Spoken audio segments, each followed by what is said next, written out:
Bail వచ్చేనా జైల్లోనేనా? కవిత మధ్యంతర bail పిటిషన్పై నేడు కోర్టు తీర్పు, రేపటితో ముగియనున్న జ్యుడిషియల్ కస్టడీ, సిబిఐ విచారణపై ఎల్లుండి వాదనలు. మరి ఇటు ఈడీ కేసులా అటు సిబిఐ కేసులా జైల్లో ఉన్నటువంటి కవిత పరిస్థితి ఏం కాబోతుంది?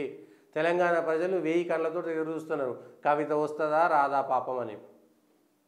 సేమ్ ఇట్లనే ఇగో పొంగులేటి శ్రీనివాసరెడ్డి గారు ఇవే పని మీరు చేసింది కూడా. కవిత అధికారంలో ఉన్నప్పుడు పాలసీ మార్చుకొని లిక్కర్ కేసులో ఇరుక్కుపోయేది చూసిరా. ఇవాళ మీ అబ్బాయి కూడా పాలసీకి సంబంధం లేకుండా దొంగతనంగా వాచీలు కొనుక్కోవాల్సినటువంటి పరిస్థితి ఒక మంత్రి కూడా ఎందుకు వచ్చింది? నేను కాదు, నిరాధార ఆరోపణలు ఉన్నాయనేటువంటి విషయాలు పక్కన పెట్టండి. మీరు హవాలా ద్వారా డబ్బులు ఇచ్చారా లేదనేటువంటిది మధ్యవర్తులు చెప్పేసిరు.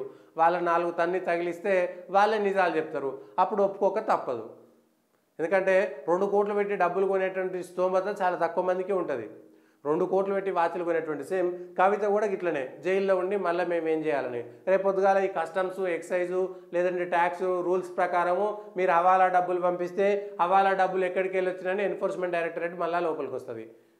మళ్ళీ మీ కన్స్ట్రక్షన్స్, మీ డెవలప్మెంట్స్, మీ దానికి సంబంధించిన అన్ని ఏది కడుపు తీసుకుంటే కాళ్ళ మీద పడ్డట్టుగా తవ్వుతున్న కొద్ది పెంకాసులు వెళ్తున్నట్టుగా మీ అన్ని కంపెనీలకు, అంటే ఒక చిన్న ఓడకు చిన్న రంధ్రం పడితే ఏముంది అనుకుంటే కొద్ది దూరం పోతా పోతా పోతా పోతా పోతా నీళ్ళతో మునిగిపోయినట్టుగా చిన్న కుండకు కొద్దిగా ఓటు పడ్డది కానీ వదిలేసినాం అనుకోరి, పొద్దుగాల పోసిన నీళ్ళు సాయంత్రం వరకు ఒక్కొక్క సుక్క కూడా ఉండదు. అరే చిన్నదే కదా ఓటు, ఏమున్నది నెర్రబడ్డది పర్రబట్టింది అనుకుంటే ఉండయి.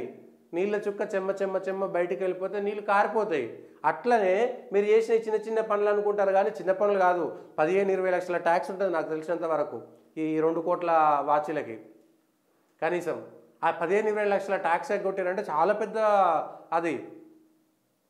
సో ఇప్పుడు ఆ కేసులో ఈ కేసులో ఏం తేడా ఉందనేటువంటిది గమనించాలి ప్రజలారా. దీంట్లో పొంగులేటి శ్రీనివాసరెడ్డి గారు కానీ మిగిలిన వాళ్ళు గారు గమనించాల్సిన పరిస్థితి. చాలా మంచిగా అధికారంలోకి వచ్చారు, మీరు పనిచేసారు. ఖమ్మంలో నేను టీఆర్ఎస్ను గెలవనియ్యా, ఒక్కరిని కూడా అసెంబ్లీని ముద్దు పెట్టుకోనియ్యా అని చెప్పారు, చేసిరు, కష్టపడ్డారు. ఉపయోగం ఏంది? ప్రజాసేవ అంటే ఇదేనా? మీ కుటుంబ సభ్యులకు చెప్పుకోవాల్సినటువంటి పరిస్థితి ఉంటుంది. లేకపోతే ఇవో ఇట్లా జైల్లో ఉండాలన్నా, సిబిఐ కేసులో ఇరుకోవాలన్నా, ఈడీ కేసులో ఇరుకోవాలన్నా, బెయిల్ వస్తుందా రాదా, కొడుకు పరీక్ష ఉన్నది కాబట్టి బయటికి రావాలి, ఇట్లాంటి అంశాలన్నీ కూడా బయటకు వస్తాయి. 10 రోజుల పాటు ఈడీ కస్టడీలో. మరి సిబిఐ విచారణలో వస్తుందా రాదా? ఇంకొకటి